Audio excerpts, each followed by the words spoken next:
Gemini rules the lungs and vocal cords, and something did happen to my voice. This full moon in Gemini comes with a sense of reaching a shore, loosening the grip, and exhaling after a huge initiation of Mars retrograde that happened right after the new moon in Sagittarius.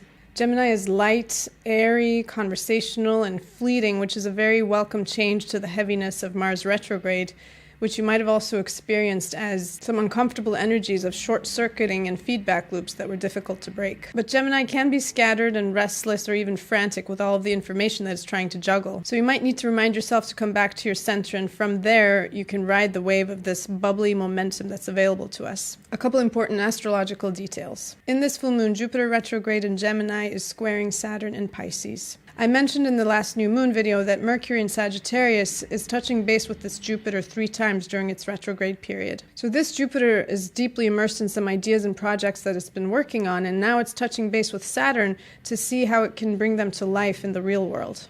And while that's happening, since this full moon is squaring Neptune, we're also feeling free to dream big and be idealistic while also wondering how everything is going to pan out. Also, this full moon comes right after a Mars-Venus opposition, so there's a loosening of some tension you might have noticed between the masculine and feminine sides of things in your life, including relationships. Delicate emotions, for example, might have felt unseen, but now there's some space opening up to enjoy more harmony between those two aspects. And last but not least, Mercury goes direct today on the same day of the full moon. It will still be in its shadow zone until January 2nd, so by the time we have the next new moon in Capricorn, we're still going to be clearing out the Mercury retrograde story. So it might be best to view the next month or two as a time for the stabilization and establishing of some of the ideas and insights that we've arrived at during the Mercury retrograde, while we're strategically planning on how to move forward with them in the most productive way.